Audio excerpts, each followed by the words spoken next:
What's happening, everybody? Thanks for checking out the podcast this week. We're excited to talk about the Oscars.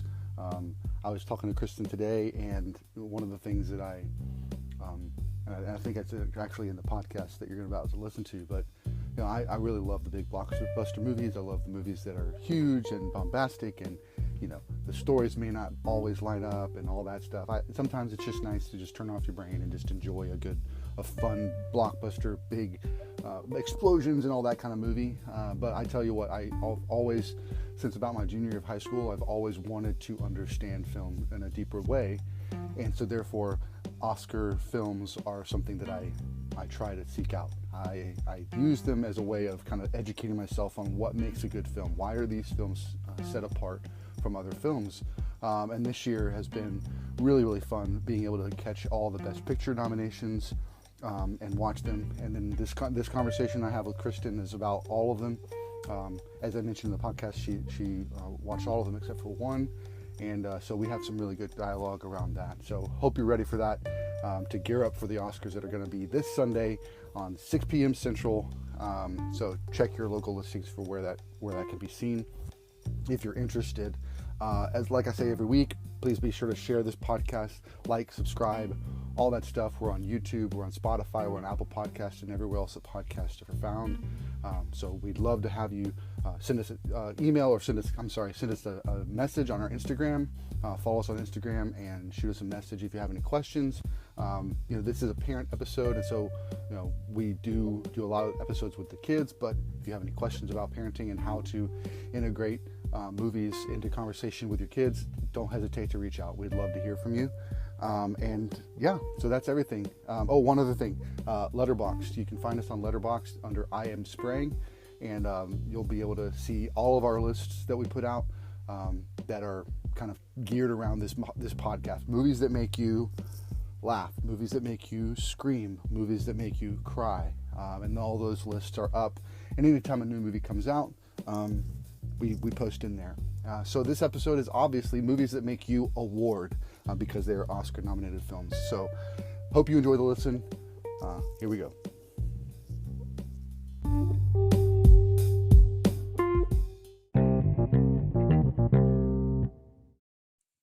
We are back with another parent edition. So I'm joined by my beautiful and wonderful co-host, Miss Kristen Sprang. How's it going? It's good. How are you? I'm good. I'm excited for this one. Yes. We've spent some time over the last month or so really tackling the rest of the ones we didn't just see because we wanted to see it. So, but before we jump into movies, like, how's life? What's going on? Life's great. Just busy with work and excited to go watch OU gymnastics today. So yes, super stoked. We're definitely recording this the day before we're dropping it, so that's cutting it a little tight. But we're going to release it tomorrow. So today we're going to see OU gymnastics. Why OU? They are just top contenders for college gymnastics. I've never seen such well competed athletes in the college level. Normally with gymnastics, it's more of just they bring down their skills from going from elite to college. They just kind of don't really care how well they're performed, or they do care, sorry, but they're just maybe not as performed as cleanly as elite. So when we watch these girls, they are just phenomenal.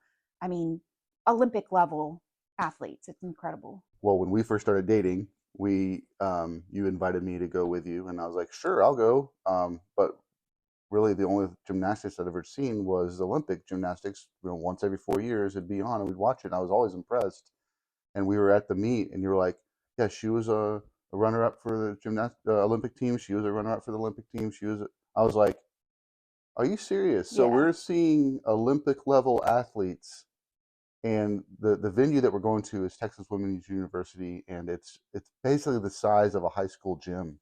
And so you're really able to sit close, and we try to get there in time to get a close seat, sit dead center, and just you're literally like 2 feet from the vault run, and it's just amazing to see these ladies do the skills. And so from that point until now, I've really engage with it and love it and watch it. And we watch the show. We watch it when they're streaming it. We watch it, all that stuff to try and just kind of just see how well they do. And what made it OU like to start with? Do you remember?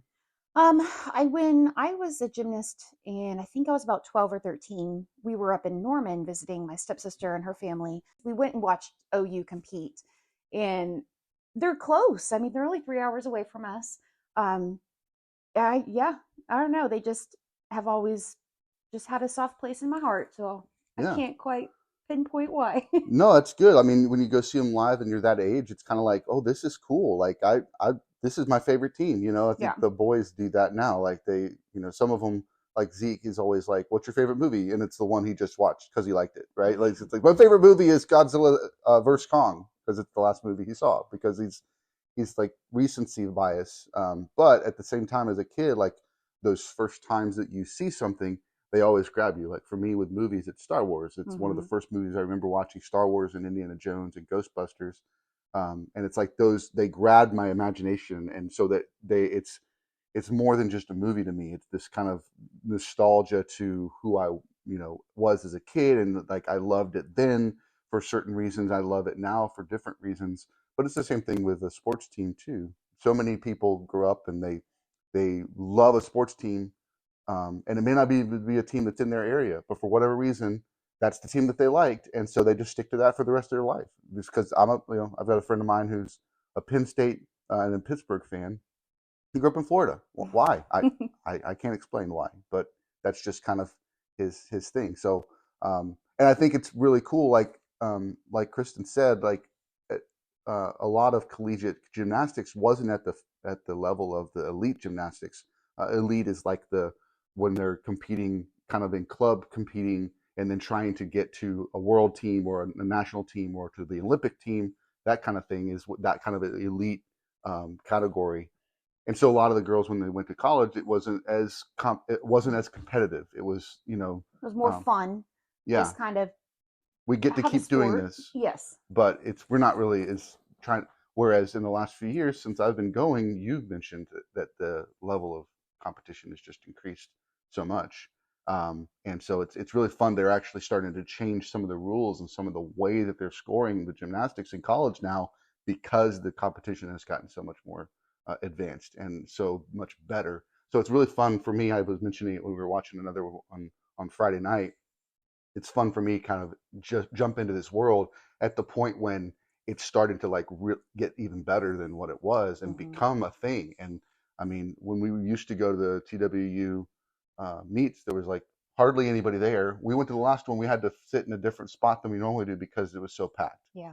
So it feels like that there's something going on with women's gymnastics, NCAA women's gymnastics, and it's exciting to be a part of that kind of in the ground level while it's taking off. So Yep. Pretty cool. And You're thanks for welcome. introducing me to that. Yeah, for sure. You're welcome. So you introduced me to gymnastics and I introduced you to movies. Yes. So we are going to take this episode.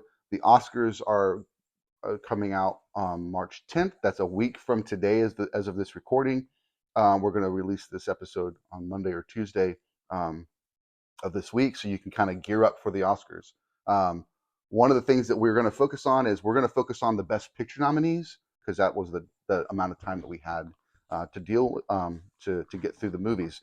And except for one movie I watched by myself, we watched all of the movies together.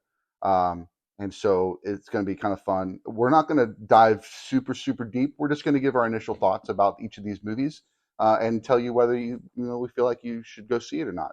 One thing I've noticed this year with the Oscar movies, and we talked a little bit about it, is that Oscar movies are important because while they may not be the big blockbusters and they may not grab the world's attention, with billions and billions of dollars in revenue, what they are doing is they are telling very, very meaningful stories. And I would say that the majority of these movies are real character pieces, diving into difficult situations, dive into these characters and really seeing these characters progress and grow from the start to the finish. And it's really, really interesting to see all of these. And so, so let's just kick it off. That sound good? Yeah, sounds great to me. So we're gonna go through these based on release order because that's the way that it's sorted on my app here. So we're gonna start with Past Lives. Past Lives was directed by Celine Song, and it stars Greta Lee and Teo Yu, and it came out last year. It was produced by A24, is one of the producing companies, which is going to be a common theme through a lot of these movies. A24 is really killing it. And so this was a kind of a English language, but also Korean. Like it was a lot of English and Korean with English subtitles Hmm. in this movie, which I felt like was a really cool thing because a lot of times when there's a foreign language film, they're usually relegated to the foreign language category. But this was such a powerful film, and I think the combination of the two languages really normalized the subtitles, and it didn't feel out of place. It didn't feel like it just felt completely normal within the movie. So Past Lives, basically a story of two childhood friends that were kind of, as kids, they liked each other, and then she moved to America or to Canada. She immigrated to Canada and then moved to America, and then they connect later in life. They start to have a relationship over online, and then they kind of trying to reconnect in life, basically. I don't want to give away the whole thing, but they're trying to reconnect later in life, and they're basically talking a little bit about their past lives. So what are your initial thoughts about this movie? Yeah, what I really loved about this movie was just the timeline of how it was presented to us.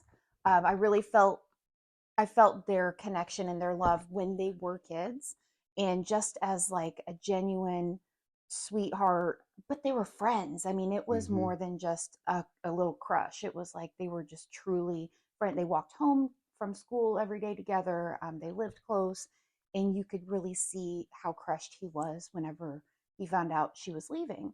So then, to jump forward and we see them as adults and kind of where their lives went. It was really interesting. And like Jonathan said, we're not going to give anything away, but just the decisions that they chose where you're rooting for them, like, oh, I want them to be together. But then it's also like, well, things aren't working out for them to be together at that moment or whatever, Mm-hmm. however it was during that time within the movie. But I really liked it. I left feeling good, thinking like, man, I that was a great movie. Right. It was a great story. Yeah, definitely just a powerful, and again, like we mentioned, just a character piece of like looking at these two people and seeing and kind of putting ourselves in those characters' roles and seeing like anytime you're watching a movie, you kind of think like what's the right decision, and I felt like that they made like all the right decisions, They were all you true know, to their all character. true to their character and all true to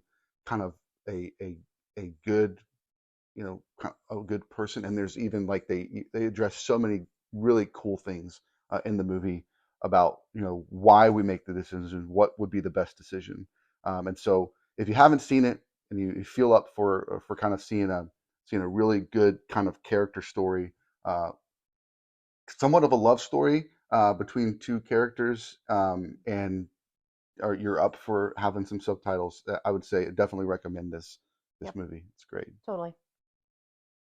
The next movie that in release order is a movie called The Zone of Interest.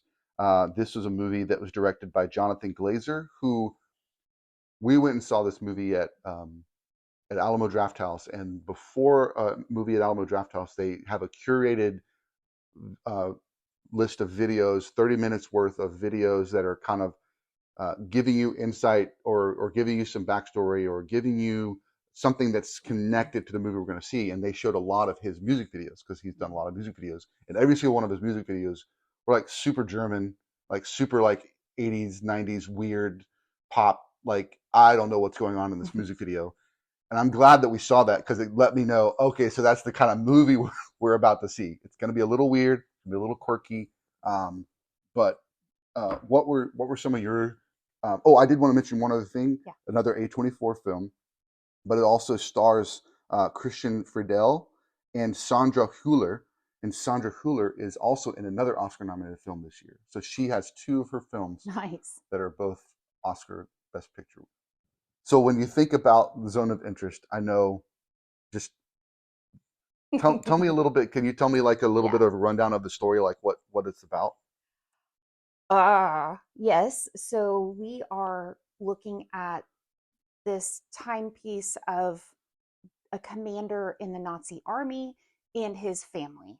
So they are positioned with their house right next to a camp, where a concentration camp It's Auschwitz. in Auschwitz. So I really enjoy history, especially around World War II. It's just so foreign to my brain how things like that could have happened. I know they did. I saw it, visited there in Germany. But so I was excited to watch this movie. I just wanted to see maybe, could I empathize with this German family that, all these horrible things were happening. But I did not like this movie. I thought it was weird. I didn't enjoy, and this is crazy for me to say, but I left going, wow, I really wish I hadn't seen that Hmm. because I didn't like it. It was very artsy, very detailed. Um, it just left me hanging with just a bad taste. And it wasn't even that the characters were bad or, you know, I think they all acted well for what they were given, but just I think it was the director, maybe. Just a Just little weird. just very weird. Yeah, definitely leans towards that kind of artistic filmmaking for sure.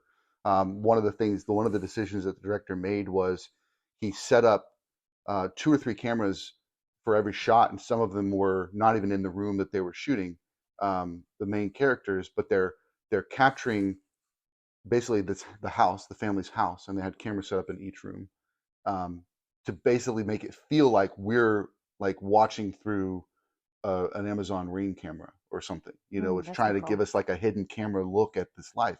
And what's so interesting about the film, from my perspective, is that it doesn't even show us maybe one or two Jewish like prisoners that are helping out in the house, but they don't even address the camp at all. That you never go to the camp, you never see the camp, you never see the torture, you hear it, you see the smoke, you see The the ash. ash.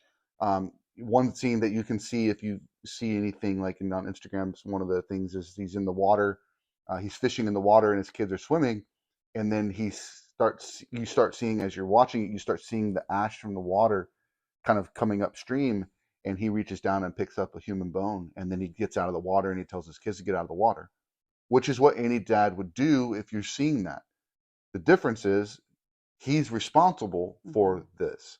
And so there's just an interesting dynamic in the film to where it's trying to give us a real life glimpse at a Nazi commander's family at that time and how normal their life was, even with all these atrocities and even with all this other stuff going on. And that was like really definitely conflicting in our spirit because um, it's just we're not used to seeing that. We're used to seeing them as the big bad, and they're really just evil. And while they said evil things and they were doing evil things, the way it's presented was very real life, like practical. This is just practical. My job is to take care of this. I'm going to take care of it, and I know the best way to take care of it. And it's like so disconcerting and so eerie, and like just I didn't walk out feeling good. I walked out feeling like, wow, that was really powerful for me to see it in that way. For me, the big takeaway was how normal the people making those big bad decisions feel their life is, and how easy it could be for us to find ourselves in some of those situations when we just kind of aren't empathetic to others or whatever. They're Yeah. just normal people that are making really horrible decisions. And I think if the film had been presented differently, Yeah, I would have had a different response. sure. But the fact it was so slow, Mm-hmm. I was bored. Mm-hmm. And honestly, that could be what he was going for with showing it day to day. I mean, it was like it wasn't a very long span of time.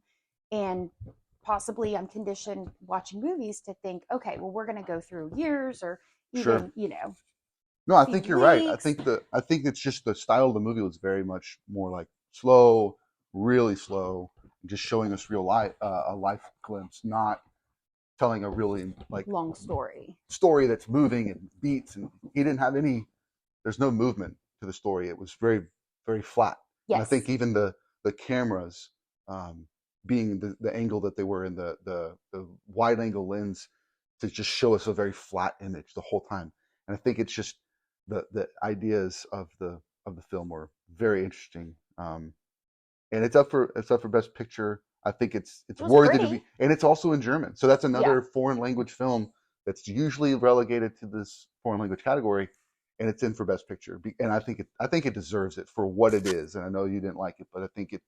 Well, I'm There's not a some critic. right, I'm right. not a critic making these decisions, Yeah, but yeah. So I think it's definitely, again, for those of you that like the artistic films, definitely check this out. If you're one that it's not really your jam, then you don't need to worry about it, basically.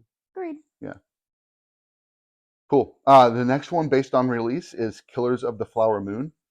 This is a movie that was directed by Martin Scorsese, and starred Robert De Niro, Leonardo DiCaprio, and Lily Gladstone. I did want to mention Leonardo DiCaprio and Lily Gladstone are both nominated for actor awards as well. And I believe some of the other characters in the other films were nominated as well.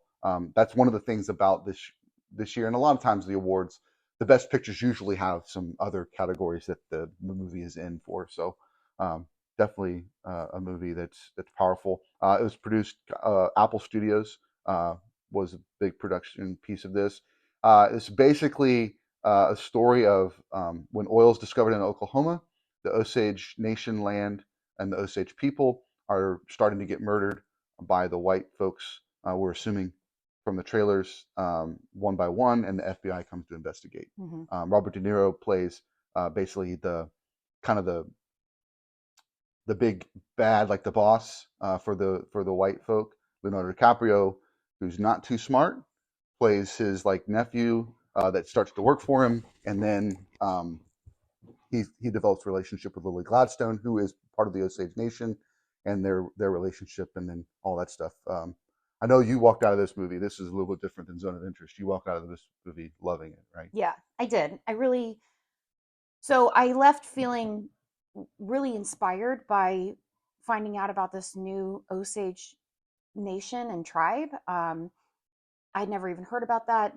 Nothing with school, growing up. So it was just to hear. I knew that Oklahoma had a lot of oil and it was discovered. It was a big deal for a lot of the Indian tribes, but to find out how evil the whites working into this nation, and I mean, money can really drive the evil out of people. Yeah, yeah. It was part of the way that they were infiltrating the Osage Nation is that you had to, in order to have a stock in the oil, you had to be a Osage family relative, and so the white men were coming in and they were marrying into the Osage tribe, and then that was how they were getting, when the wife died, that they'd get the stock in the oil, and so it's just crazy. So these Osage folks are super rich, but they're being tricked and coerced and all this stuff. Really, really sad part of our history. Um, I think the movie did a good job of not making Leonardo DiCaprio the hero. I Yes. think a lot of times he plays the hero, he plays the good guy. There have been a few times where he's played the bad guy, but this one is like, I kept thinking there was going to be a point where he was going to kind of turn, and there are some moments where I think he is more aligned with empathy, but it's just really, really good film. And Robert De Niro played great character as well. Always. He's a phenomenal Yeah, actor. Oh. yeah. So I do like Martin Scorsese films. He definitely has a style.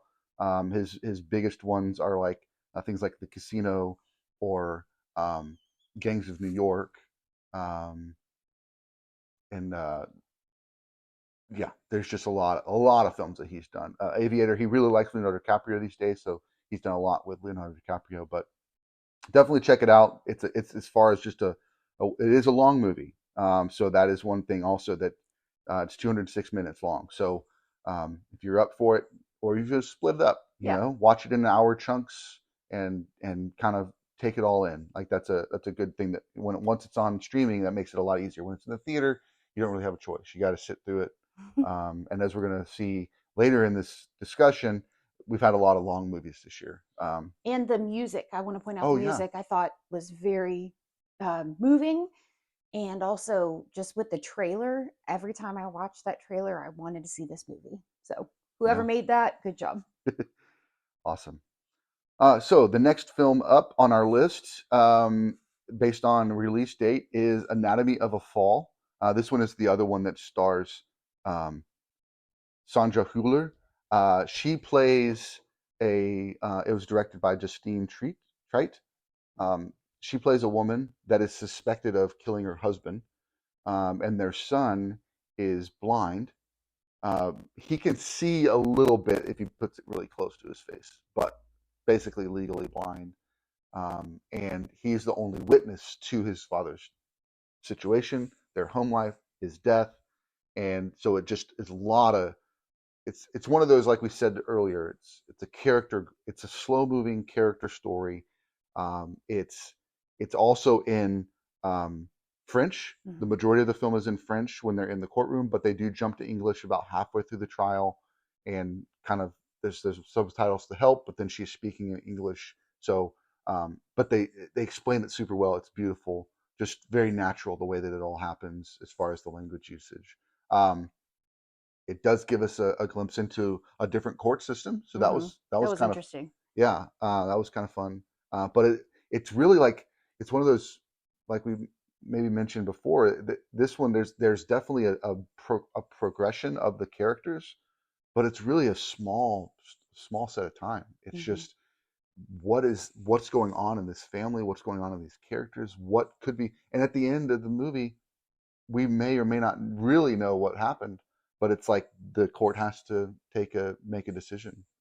What were your thoughts on the film? Um, the term that comes to mind is a crescendo. So I feel like we start out just normal, living life, kid with the dog, all of these things, and then it just builds and builds and builds, and the details that are shown throughout the movie really kind of help you figure out what you think. But it did surprise me at the end, so I liked it a lot. I mean, I Yeah, felt that everybody who acted in it did phenomenally, and I like the subtitles, and yeah, the different court system was interesting to watch. I yeah, really enjoyed it. I did too. I think it's just seeing, you know, we all have our lives, and if all of our lives were put on a microscope, I wonder like what any court system would say about any relationship, Hmm. because a snapshot of an argument can mean nothing or it could mean everything. And Hmm. I think that's one of the things that's cool. And I like the way you said that crescendo. It's like you're catching little glimpses, like a really good episode of Law and Order or something, where it's like they're trying to figure it out, and you're getting evidence, you're getting little evidence, and it just keeps building and building and building in this huge case, and then it all kind of comes to a uh, uh, a climax where you have to hear a testimony and make a decision. Yeah. So really worth a watch. If you like, I would say this one's not necessarily if you're more of a popcorn type moviegoer, but um, you might not find it as interesting because it is really pretty just slow and lots of dialogue. But if you like movies with like mysteries Hmm. stories, I would definitely recommend this one. Cool. Next up was a breakout hit that I don't think anybody saw coming, except probably the people that made it, and that is Barbie, directed by Greta Gerwig and starring Ryan Gosling and Margot Robbie. And Ryan Gosling's up for Best Supporting Actor or Best Actor. Can't remember which one, but he's up for it. This one was um, produced by Warner Brothers, Mattel, also. So um,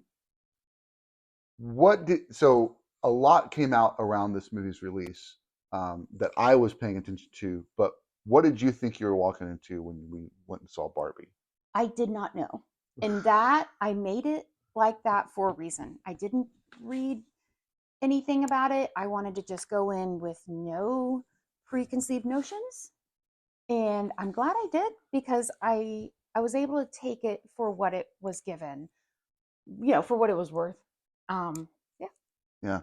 I think some people, when we went and saw it, we saw a bunch of moms bringing their daughters and Mm-hmm. all that stuff. And I think they were expecting it to probably be a little bit more childlike, more Bubblegum. bubblegum, more just like a silly, fun movie for a Barbie character to go on a trip, or, like have her dream house and have her, her car and all this, like just go through life.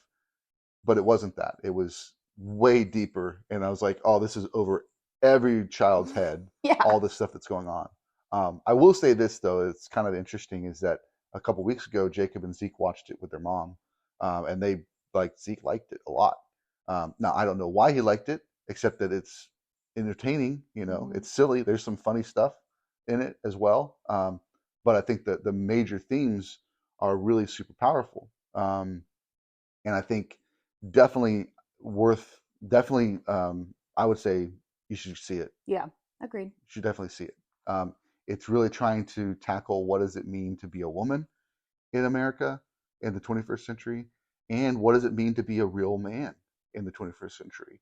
And it's putting the the bad parts of our kind of historical views of men and male and female in the workplace, in the home, like what are those, it's putting all of those things on display, really exaggerated, so we can really see what it means when we have lived our lives in these kind of very, very basic roles of life. But what that means for our lives, and what that means for our relationships. And it deconstructs all of that in such a powerful way. America Ferrera is also in this. She's up for Best Supporting Actress. She has a monologue that if you haven't seen it or haven't heard about it, then you just might not be kind of in the movie sphere. But it's just incredible, incredible, and Mm-hmm. powerful. So definitely go see this one. And just so you know, babe, you are enough. Thanks. Oh, by the way, he's singing the song at the Oscars. Oh, that's great. Yeah. All right. Next one up, based on release order, is another one of those really long movies. It is Oppenheimer. This movie was 181 minutes, so that's 3 hours. Flower of the Moon was 205 minutes, so that was over 3 hours, 3 hours and 25 minutes. This one's another 3-hour movie. Basically, it's directed by Christopher Nolan. For those of you that don't know, Christopher Nolan directed the Batman Begins Dark Knight trilogy. He directed Inception. He directed Prestige. He directed Interstellar, Dunkirk. He's one of the directors that, for right now, he has a really particular way of making films, and it's very consistent and also very good. One of my favorites of his is Memento, and it's his first feature film, like mass released film. But he's got a really, really good way of telling stories. And actually, Jacob and I just went and saw Tenet, so that was the one he released prior to this one back in 2020. So really great director. I love his films, so I go see him all the time whenever I can. But it also stars Cillian Murphy, Emily Blunt, and Matt Damon, Robert Downey Jr., Florence Pugh. Robert Downey Jr. is up for Best Supporting. Cillian's up for Best Actor. So lots of power players here. And it was produced by Universal Pictures. So it basically follows the story of J. Robert Oppenheimer's role in developing the first atomic bomb for them to bomb Hiroshima. Hiroshima, yeah.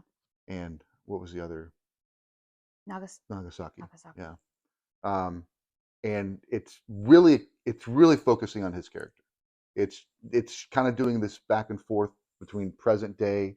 Kind of present day for the film was Robert Downey Jr. characters trying to go through his appeal, or his basically getting him ready for office. Like basically, it's like a study of his life and his decisions to see if he's fit for running for this office that he's running for.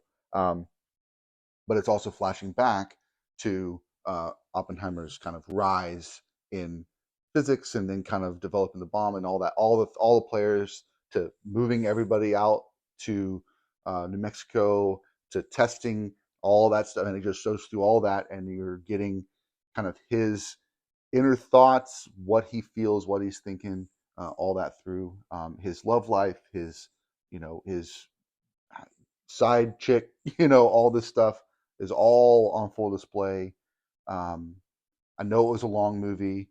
What were your thoughts? Kind of, what do you think about the movie Oppenheimer? I really liked it. I'm really excited to watch it at home, honestly, and just kind of break it up. I felt like it was too long for me. Too long for me in the theater, but now that I were able to watch it at home, I liked it a lot. I felt like it was very powerful. It was very gorgeously created. I mean, you felt like you were there, and just all the acting. I totally spaced out that Einstein was still around at this time. Little shocked to see him, but that was cool. Mm-hmm. Yeah, I definitely liked it. Yeah, I'm excited to watch it again. for sure. I think my thoughts on are the performances were just incredibly well done. And the other thing that kind of blows my mind is everything in the film was done practically. The fact that they really built an atomic bomb, they really set it off. They really filmed all of the atomic interactions and chemistry. They filmed everything, and they didn't rely on just creating it in a computer. That's one of Christopher Nolan's big things. He's really big on really using film and not going digital, and he's also really big on using practical effects in his films instead of just relying on CG effects. And he kind of holds that as a badge of honor. Like he's holding up to the film, like where its roots came from. And he does it perfectly. And so when you can do it like Christopher Nolan, yeah, do it. It's just that not everybody has that ability to create these incredible scenes without relying on a computer to help them clean it up. So um, definitely worth the watch if you can make it through the 3 hours. But again, you can break it up into segments and watch it over a course of a few days or something. It really is an incredible piece. Uh, so next up on the list is a movie we recently watched called The Holdovers. Mm-hmm. It is directed by Alexander Payne and stars Paul Giamatti, Dominique Sessa, and Divine Joy Randolph as the main three characters. There are others that are in there for a little bit, but you really focus on these three characters who are now not trapped, but they're stuck.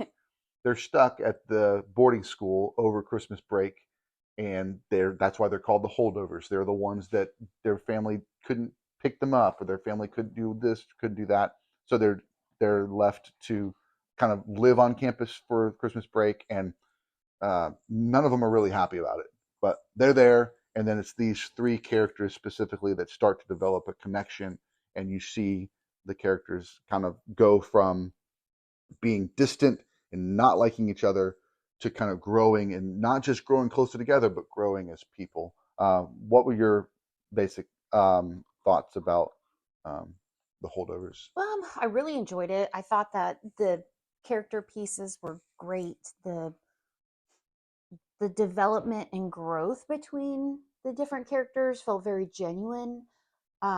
Especially, it kind of reminded me a little bit of like how the Breakfast Club, you have all these different people that wouldn't typically hang out together, or they're not really friends, but um, because of the situation that they're put in, the humanity comes out, and you realize, oh, they're really not that bad. Or, my preconceived idea of this person, it was wrong. So, Mm-hmm. yeah, I thought it was Yeah, really good. I agree. Just very powerful. Each of these characters get lots of time in the film, lots of screen time in the film to figure out life, for us to get to know them, get to know their backstories without long exposition of like, this is where I grew up, and this is where I grew up, and this is the thing that hurt my. You just get it all just very naturally in conversation and story, and it's just super powerful. I was a little hesitant to watch this movie because I was like, well, this is just a little movie. I don't know. But when I saw it was nominated for Best Picture, I was like, well, it's obviously something worth a watch, and so let's give it a shot. And I loved it. Yeah. You know, it's just super powerful. If you like just those little character pieces, just 3 actor films, and kind of see people progress in life, definitely worth a watch. Leia. It's too loud. The next one up, based on release order, is the one that you did not see. Okay. It's called Poor Things. It's directed by Yorgos Lanthimos, and stars Emma Stone, Mark Ruffalo, Willem Dafoe as the main top 3 build. It was put out by Searchlight Pictures, which is owned by Disney, and it's for their kind of more their artsy side. It follows basically kind of think of it as it's not in our world. It's in a very exaggerated version of our world, more fantasy, like if Dr. Frankenstein, back in the kind of that steampunk kind of era, like in the 1800s, but this is modern day, but it's still got that vibe of that kind of steampunk vibe. Dr. Frankenstein, if he created a person and then kind of they were fully grown, but they were still baby in their head. Like, how would that person approach the world, and what would they do, and how would they learn? How would they grow? What decisions would they make? How would they see the world? It's a really well done movie. I do have to warn you though, there is a lot of sex. There's a lot of sex in the movie, partly because sex is a part of the human experience. Sex is a part of anybody's life, and who they are is part of their sexuality. Is how do they experience that? But it doesn't ever at all feel gratuitous. It feels very natural for the characters to go through this, as she's trying to figure out who she is and where she came from, and figure out who's she going to be and how is she going to live her life. So really well done, really well acted. Lots of I would say it's similar to the Barbie a little bit in that there's this kind of it's trying to teach us what's kind of broken in our society of how we view things. And she's approaching, as an adult looking person, she's approaching the world with fresh eyes. She doesn't have all the preconceived ideas that other adults in the world have about life. So one of the funny scenes is she's at a dinner with a boyfriend and another couple, and she doesn't like the food, so she spits it out. And they're like, "You can't do that." It's like, "Why not? I don't like the food. Why do I have to eat it?" And so it's very childlike, but it's also like she's trying to. They keep telling her like that's not the polite way of approaching society, and she's saying, "Why not?" And so it's those types of discoveries that she makes about life. And there was a couple of moments where I was in tears, just with how she was interacting with the world and what was going on, and what broke her also broke me.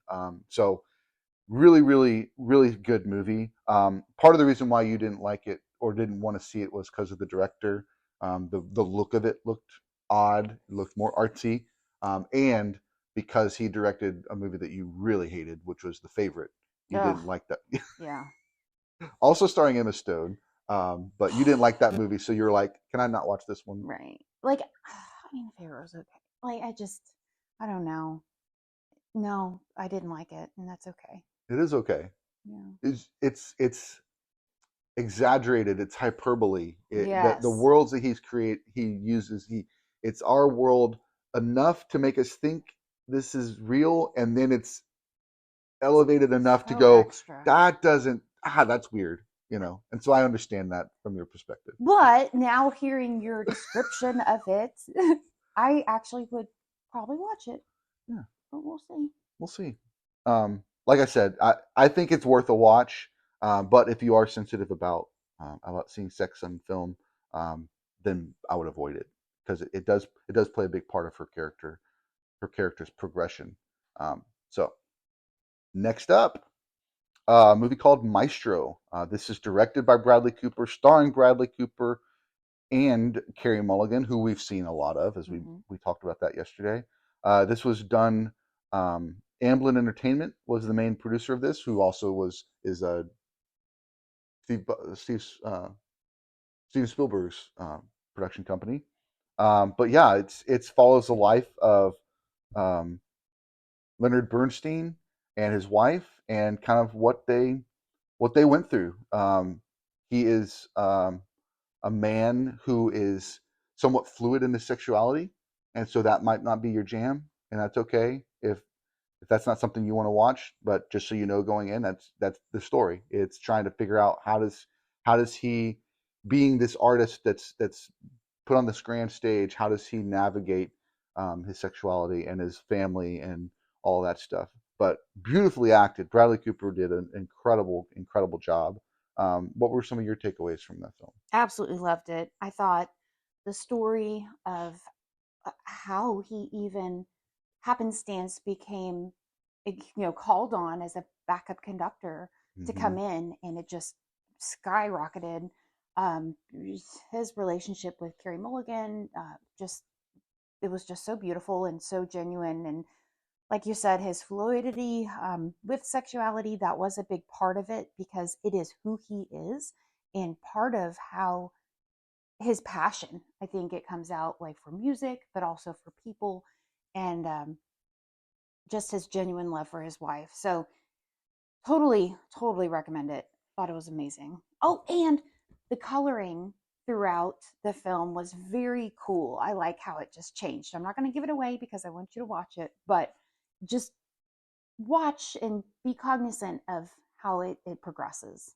It felt like the way that he directed the film was like somewhat in the era of the of the music he was making. Yes. You know, it felt like that whatever was happening in that era, that's what how he directed it. There was like a dance scene that I felt in any other movie would be out of place. Like why are they dancing and singing? Because this isn't a musical. But that was what he was writing at the time, and so Bradley Cooper made the decision to actually have that be the way the story is told in that portion of the movie. And it, once you kind of recognize that, it really makes it, like Kristen said, makes it everything kind of come together. But it's a really solid movie. It's only 2 hours, so it's not one of those 3 hour pieces, but definitely worth it. The kind of tagline here says, "A love letter to life and art. Maestro at its core is an emotionally epic portrayal of family and love." Mm. So definitely, like I think we both enjoyed it. So if you like those types of movies, check it out. And it's on Netflix, so give it a watch on there. Again with the Netflix. All right. So now we've already made it to our last film of the Best Picture nominees, and that is American Fiction. This is directed by Cord Jefferson, and stars Jeffrey Wright as an author who is trying to write educated black books from a black author. And he is encountered, and you see this in the trailer, so I'm not giving anything away, but he's encountered with another black author who's writing very like low, I don't, very lowbrow black language, really writing into that and leaning into that. And he has a problem with that. And we as an audience somewhat see this thing. And I think I would say, I don't want to give anything away, but for me, one of the standouts of this film is that we are really joining him in his feelings in this film. I joined him in his feelings. I also felt a little disturbed by that. As the movie progresses, though, it's really interesting how the his character progresses, and how we progress along with him, how we learn something from this film that I wasn't expecting to learn. Um, and I think too, like this is another one of those films, like a few of these others, where it's one character, and you're seeing him at a certain point in life, and then you're seeing him progress and grow in that life. Um, the biggest twist of the film, and what you see in the trailer, the biggest hook is he begins to write that way as well as he sees this other author to be successful, and he becomes successful with it. And so he leans into it, this thing he hates, and it ends up working for him. And so it's the balance of like, how far do I take this? What do I do with this? How do I do I tell, like all this stuff.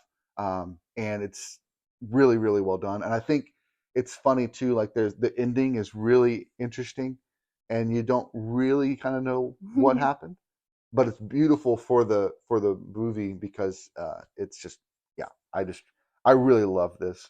What Yeah, were your thoughts? I liked it a lot. I feel like as a white female, it was interesting to see this character as a black male.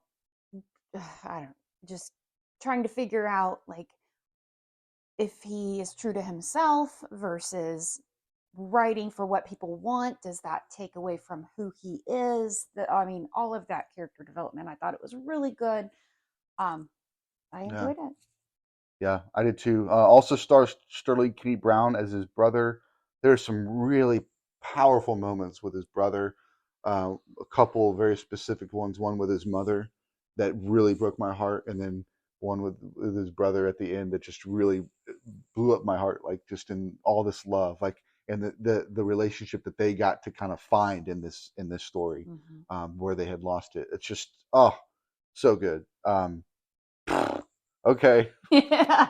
I made it through the Get the whole thing. tissue. I made it through the whole thing without crying, but that for whatever reason that one really hit me. But yeah, so that's all the best picture nominees and films and what our suggestions are. Definitely check it out.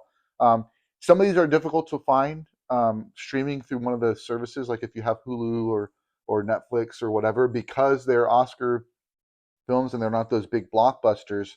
You may have to rent them or buy them from Amazon Prime or Vudu, which is now Fandango at home. But you know, I justified it because if we went to a movie, we'd drop $20 just on concessions. So if Right. I need to pay $20 to see a movie that's and kind of contribute to this movie's success, I don't have a problem with doing it. But definitely check them out. Like our suggestions said, some of them are more artsy. So if that's not your jam, that's okay. No judgment here. You don't have to watch it. But if you are more into those films and you do want to, or even if you want to expand your palette of films and just give it a shot. There's no harm in giving it a shot. And even if you kind of get through part of it and you're like, I just can't do it, no harm in shutting it off. You I don't have to be do. completionist. It's okay. It's definitely okay. I think for me, I love kind of to close this out. I love Marvel movies and Star Wars movies, and I love Fast and Furious, and I love Godzilla vs Kong, and I mean those movies are just so much fun, and the boys love those, and we have so much fun with them. I also want to, I also enjoy these other really small artsy films that really kind of expand my thinking and make me work to try and figure out what it's about. I love the challenge of that. I love the difference. And that's the best part for me about what film can do is it can do all of that. Mm-hmm. It can be the fun, approachable, like anybody can get it, and it can be the man, this is so complex. How do I understand it? And it's just I love seeing all the spectrum of films that are out there. So Agreed. And thanks for opening my eyes and encouraging me to check out some films that I would not have gone just to see. for sure, and I appreciate you for giving it a shot, even when you don't like it. You know, Yeah. um, at the end of the day, there's it's okay that you don't like it, but thanks for kind of sticking with me through that. And I know it's a lot. We have our October Halloween horror movie that I have to put you through, and then this year we did the Oscar movie. So thanks for joining me on the journey. And yeah, it's been fun. Love it. Cool. Well, I hope you all have a great rest of your week, and check out the Oscars. They're going to be on Sunday night at 6 p.m. Eastern, I think. No, it's 6 p.m. Central, 7 p.m. Eastern. They moved it up an hour, so check it out if you like those. We'll try and watch them, and we might do a quick reaction following to kind of as a follow up episode to this one. So again, thanks for listening. We'll talk to you all next time. Bye.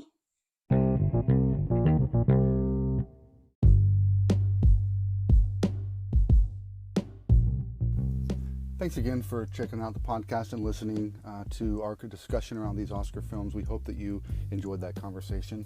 I did want to give you guys a heads up. I am also part of another social media channel called Props or Not, where we do reviews, and a majority of them, my partner in crime has been doing restaurant reviews from Dallas and other areas in the United States. I actually just started doing a couple of movie theater reviews, and I thought this would be a good week to do some movie reviews. So a minute or less, kind of just talking about the movies that were on this podcast and kind of giving my 2 cents on whether they should be props or not, whether you should see them or you shouldn't. So would love to have you guys jump over there and check that out. It's on Instagram, YouTube, and Facebook, and also all those 3 spots. So be sure to check that out. Oh, TikTok. Sorry, I knew there was one more. Cool. So yeah, be sure to check that out. We'll be posting.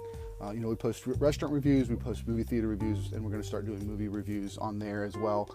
Just kind of a way of giving people an idea of should I or should I not. So that's kind of the idea. Hope you check it out. Last thing I did want to mention is next week we'll be talking about Tenet. Jacob and I went and saw it in the 70mm reissue and had a blast. So we're going to, just the 2 of us are going to talk about that film. And then the week following that, we'll be doing our Ghostbusters prep episode, where we have watched the first one and the second one, and then Afterlife in preparation for the new one, Frozen Empire. And then the week following that, we'll be doing our Godzilla and Kong series podcast, where we're talking through all of the Godzilla and Kong movies that are leading up to Godzilla X Kong, A New Empire. So we got a couple empires coming up, Frozen one and a new one. So be sure to be on the lookout for those episodes as they drop.